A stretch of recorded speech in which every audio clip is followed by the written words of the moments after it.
আপনার কি সমস্যা? আপনি আজকে আদালতে কেন? আমার যে সমস্যা থাকে না আপনারা সরেন তো, আমি দারোগা বাবুর কাছে যাব।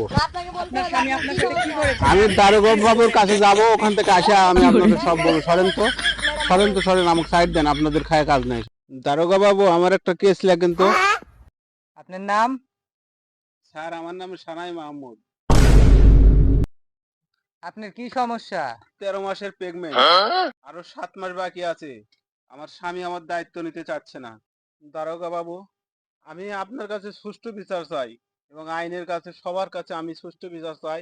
আমার স্বামী কেন আমার এই সন্তানের দায়িত্ব নিতে চায় না?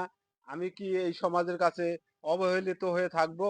তাই বলতেছি, আপনারা সবাই আমার একটা সুষ্ঠু বিচার করে দিয়ে আমাকে এই সমাজে প্রতিষ্ঠিত হওয়ার মতো সুযোগ করে দিন। আইন সবার জন্য সমান। আপনি কোনো চিন্তা করেন না, আপনি সুষ্ঠু বিচারই পাবেন। দেন আপনার ফাইলটা দেন। যান, আপনি এখন আসতে পারেন। ম্যাম, আপনাদের কি বললো? আপনি কি সুষ্ঠু বিচার পাবেন ম্যাম? হ্যাঁ, দারোগা বাবু বলছে আমি সুষ্ঠু বিচার পাবো। তো আমি আপনাদের সাংবাদিক ভাই, আপনাদেরকেও আমি বলছি যে আমি যেন সুষ্ঠু বিচার পাই, আমি যেন সঠিক মানে বিচারটা পাই আর কি।